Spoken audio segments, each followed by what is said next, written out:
What really happened to Folorunsho and Modupe Alakija's marriage? Hi Diamond, welcome to the channel. In this video, we are going to be doing a deep dive that your faves are not going to do and look into multi-billionaire, the richest woman in Nigeria's marriage. What happened? Why would a 30-year-old marriage just pack up like that? What could have gone wrong? Were there issues of infidelity? Was there physical assault involved? What exactly happened to Apostle Folorunsho Alakija's 30 years of marriage? If you're interested in this type of video where we do a deep dive and go into the dark places of the internet that you may not see on other channels, I want you to relax. I want you to sit down, and this video is for educational purposes and not to make light of a very serious situation. Okay, please like this video, and if you enjoyed the video, you can support us by giving us a super thanks or sending us support to our Nigerian account. It's going to be in the description box. So we continue. Who is Folorunsho Alakija? We need to first of all understand the caliber of person that we are discussing and why we are discussing her at all. So I found this article, and you guys, you know that it's about to be lit. So yeah, about her humble beginnings to becoming the richest woman in Africa. It is a 2023 article by harvest.ng. This video is not sponsored anyway. So it says that renowned as, I'm going to put it here so that we read together, renowned as Africa's second and Nigeria's richest woman, Folorunsho Alakija rose from humble beginnings as a secretary and fashion designer to hold the reins of multiple businesses in Nigeria. How did the billionaire entrepreneur have it all? So, her early life and education. Folorunsho Alakija is the executive vice chair of Famfa Oil Limited. I want you guys to hold that thought because we're going to go there, okay? And managing director of Rose of Sharon Groups. She was born on 15th July 1951 to an upper middle class family of 52 children. Hey! Her father was Chief L.A. Ogbara, sorry about that, of Ikorodu, Lagos State. Alakija had her nursery education at Our Ladies of Apostle, Lagos from 1955 to 1958. At the age of 7, she traveled to the United Kingdom to continue her primary education at Dinoben School of Girls in Havodos Hall in Langwa, something, Wales. After completing her primary education, Alakija attended Muslim High School in Shagamu, Ogun State, Nigeria. She then returned to England for her secretarial studies at Pitman Central College, London. Alakija, so from this, her early life, we can see that this woman does not come from humble beginnings, because the article says from humble beginning. Nah. She comes from a well-to-do family, okay? Yeah, let's say that, because we need to understand context, okay? Because at the time when they say secretarial studies, what were women studying at that time? Do you understand? Secretarial studies, typewriting, those type of things were the in thing. My grandmother of blessed memory was one of the first set of people to go and study secretarial studies in London, and she will always tell stories of how they had typing pools, how they had to do, but I think there's a difference between secretaries and typists, you know, those type of things. And it was such a prestigious job for a woman. So because, you know, when we think about secretary now, you are like, that's a humble. It's not humble as at the time they are talking about, okay?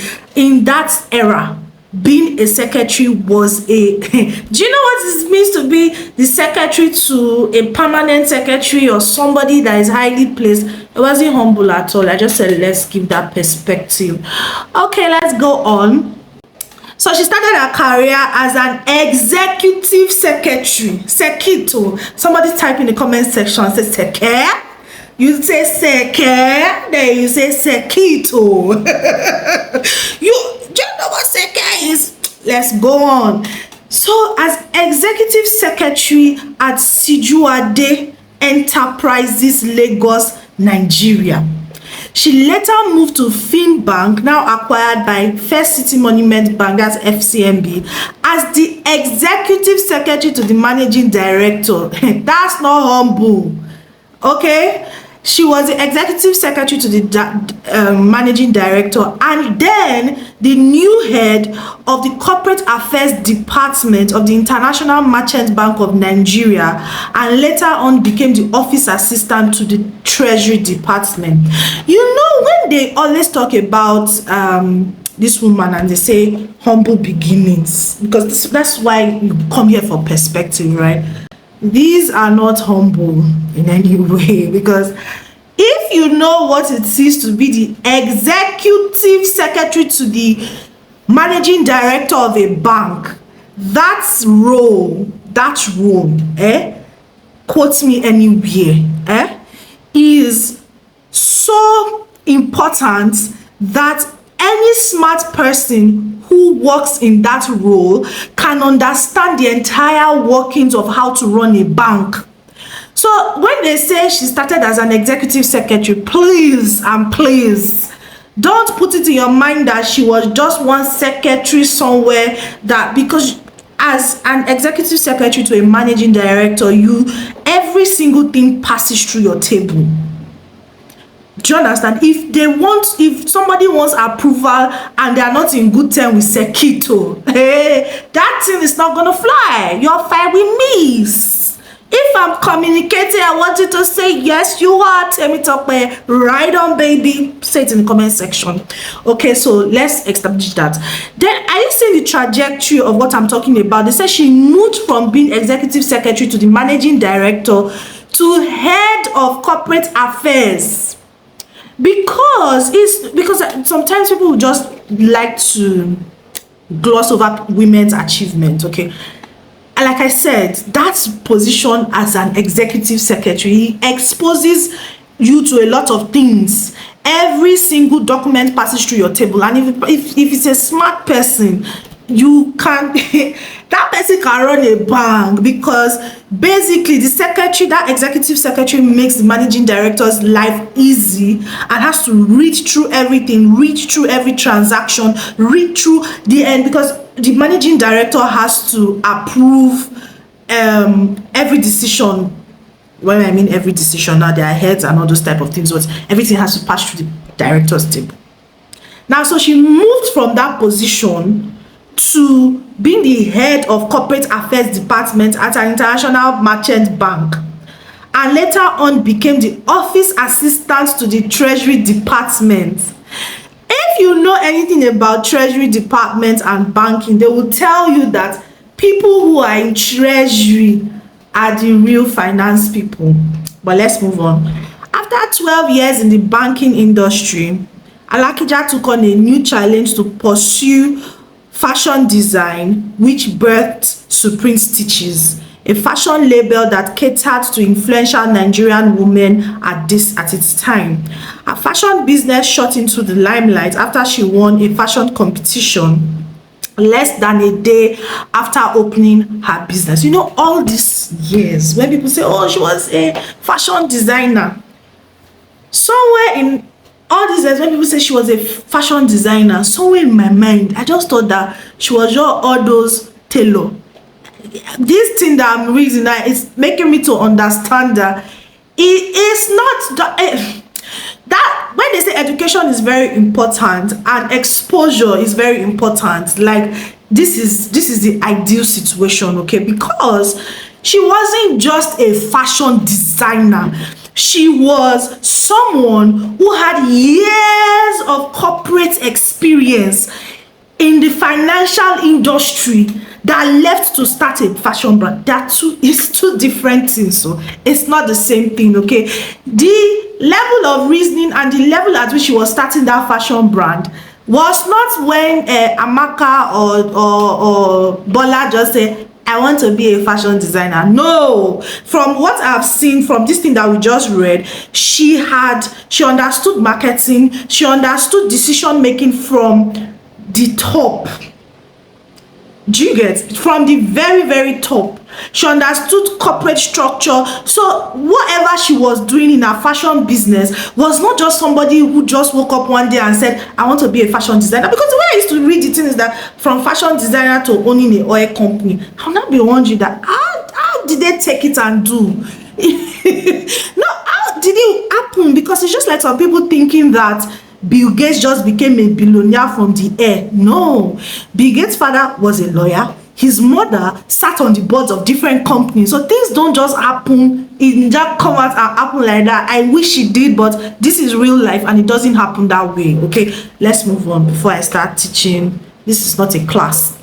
So she now started her fashion business for high-class women. Why did she start for the poorest of the poor? Because she knows where the box is. And based on the fact that she herself was not small. Because like I said, secretarial studies at that time was a big deal. Wasn't just a secretary, the way people just say it glossily. No, it was a very big deal.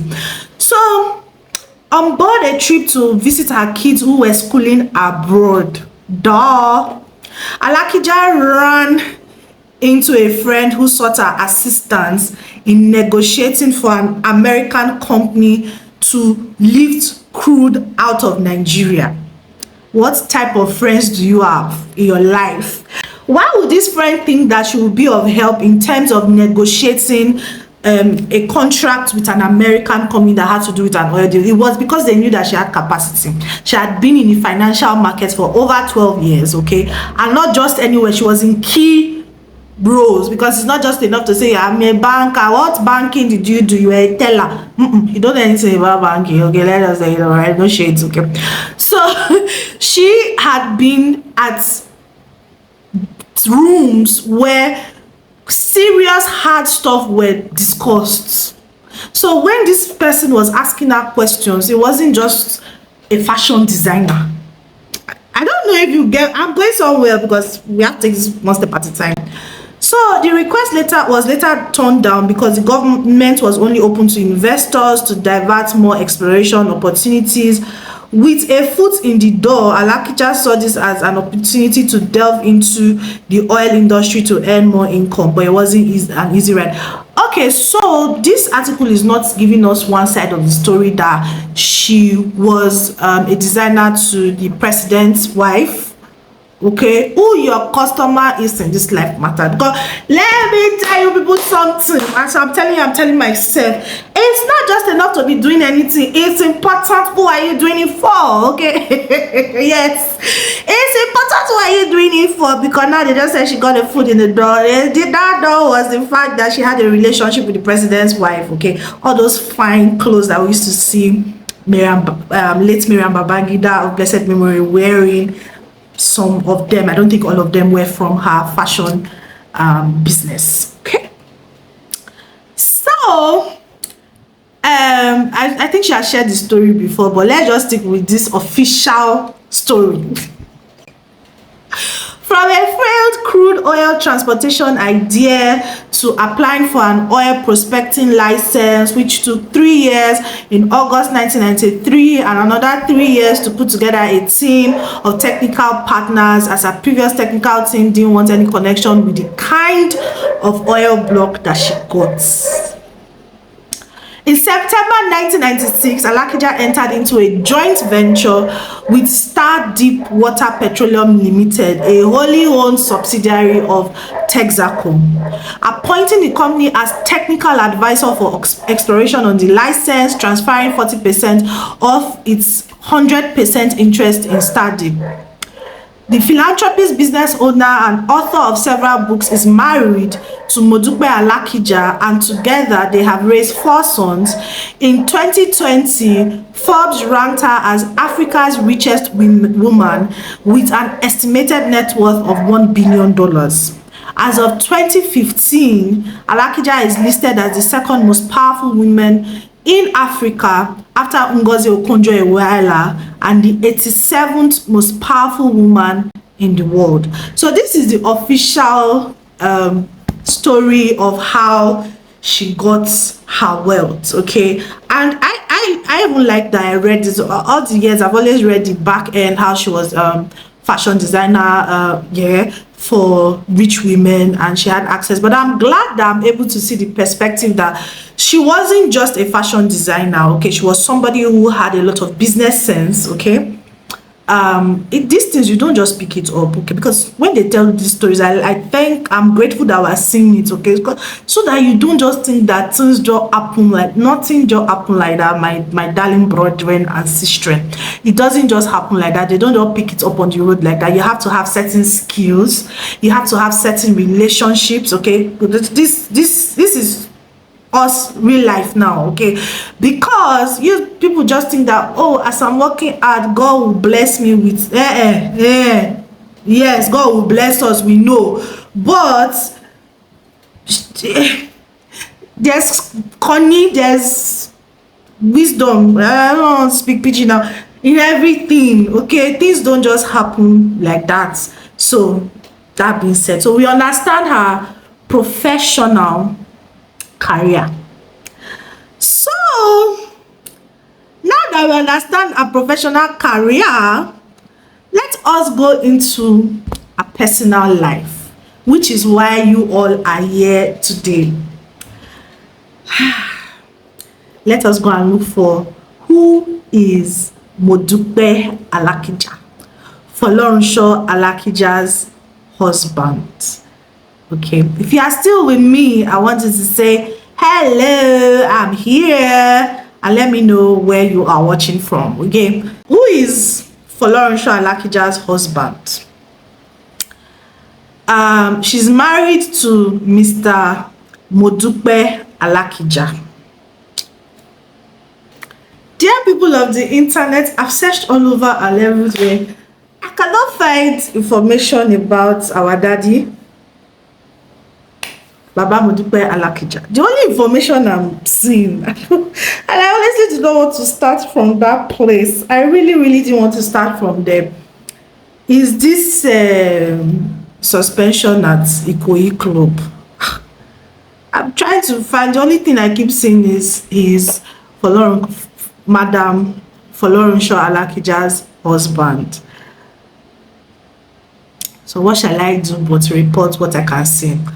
Now I'm on Naira Land. You both know that Naira Land is my favorite place for this type of things. And there's an article from 2021, okay, December 22, 2021. Folorunsho Alakija's husband suspended by Ikoyi Club for physical assault. Mr. Alakija reportedly slapped a member of the club whom he accused of disrespecting him. This led to a scuffle between the duo and disruption of peace within the club. Now, this is an article that was quoted here.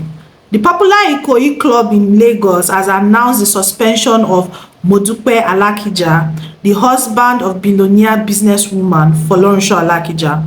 The club said Mr. Alakija, 72 years old at the time, will remain suspended till November 30th, 2022.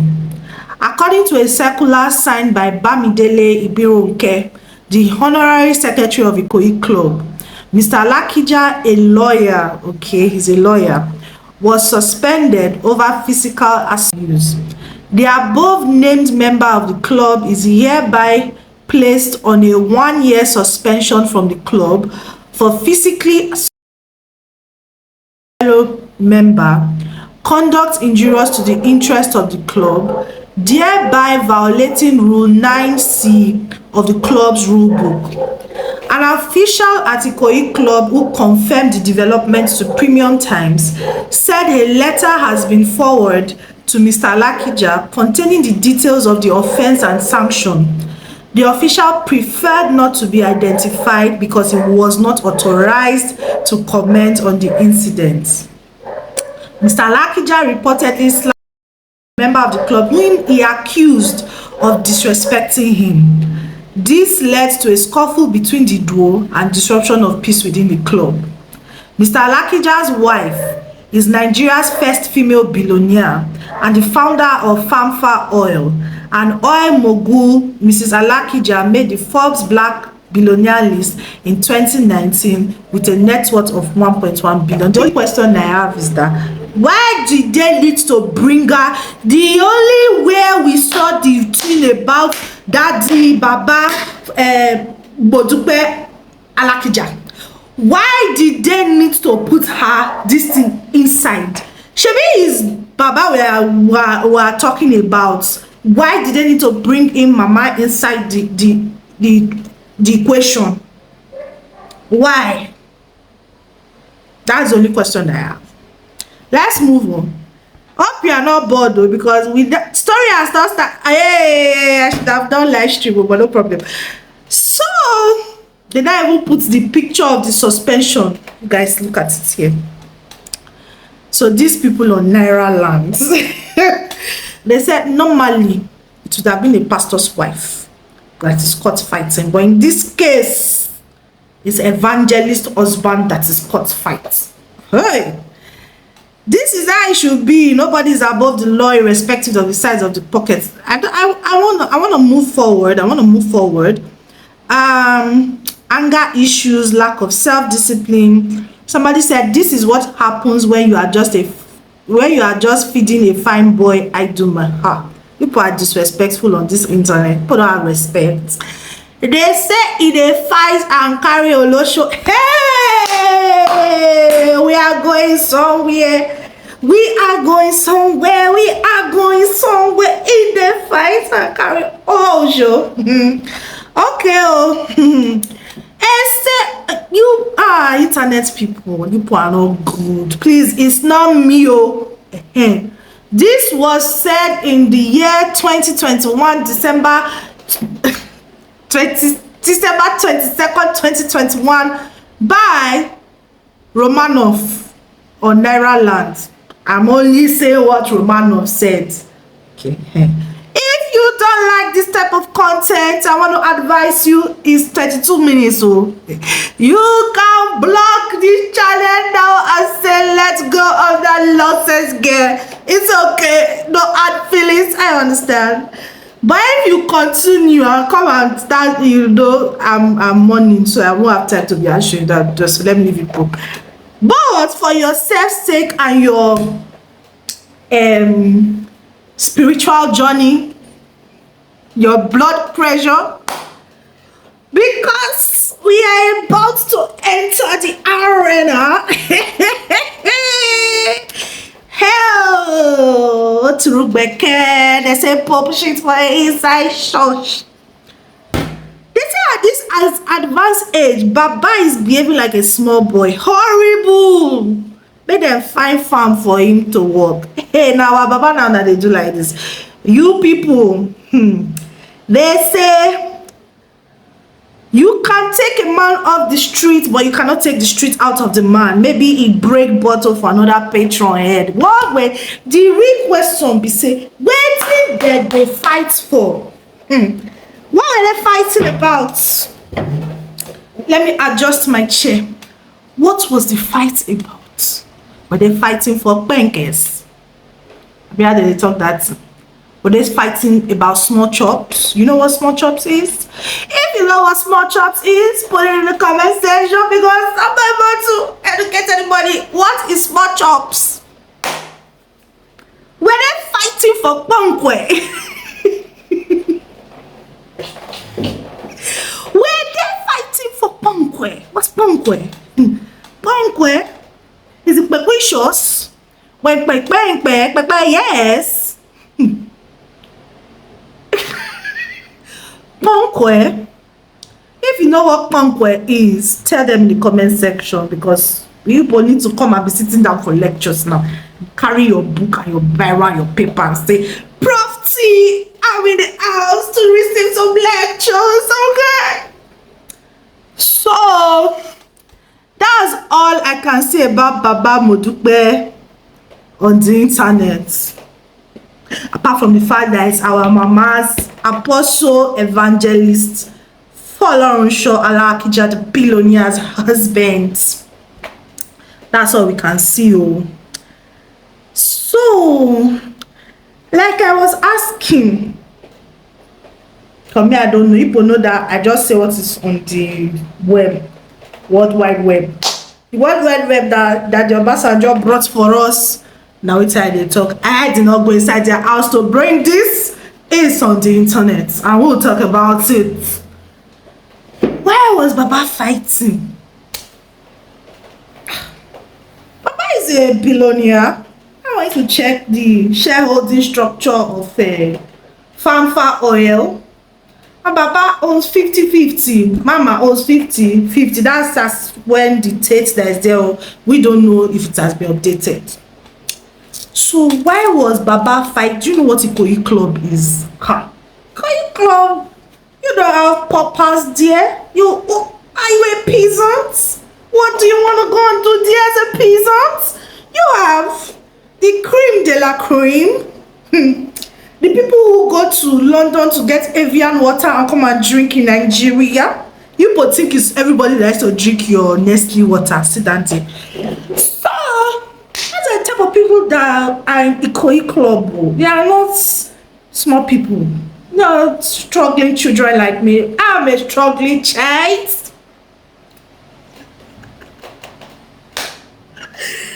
Oh my God. Why was Baba fighting? Okay, so that was all I could find. And I found out that Baba is also a lawyer. These people are useless. This person say they were fighting over side chick. They're fighting over small chops. You know what small chops is?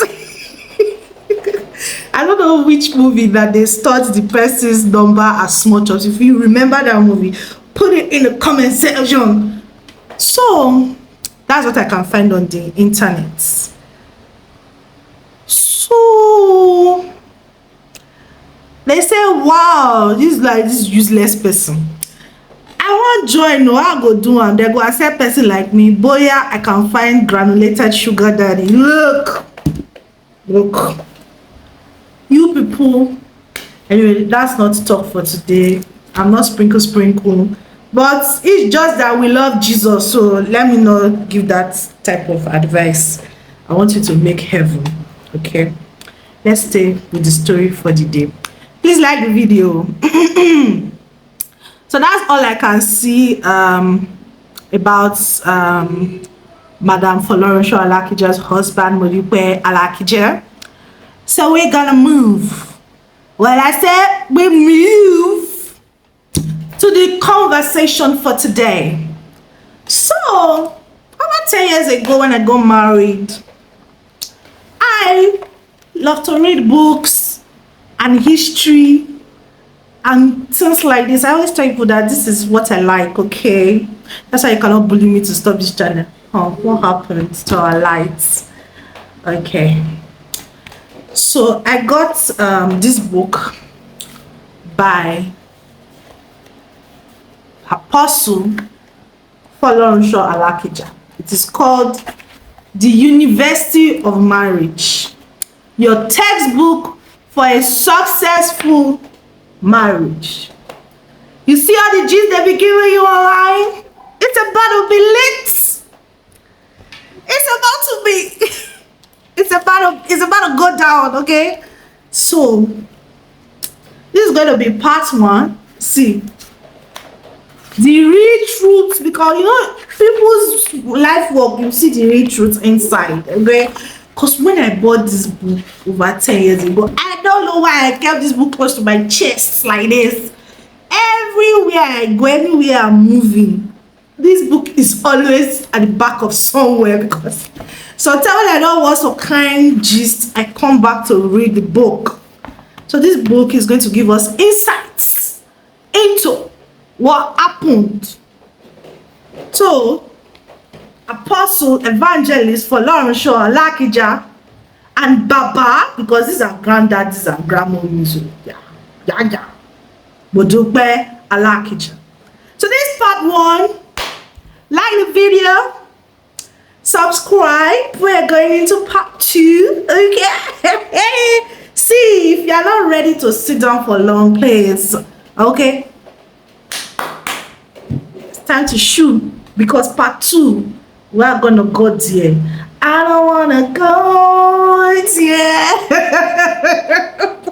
If you've enjoyed the video, please like this video, subscribe. Okay, and we're going to get into part 2 of the video, where we're going to go raw into the gist of what really happened to Apostle Folorunsho Alakija. Smile.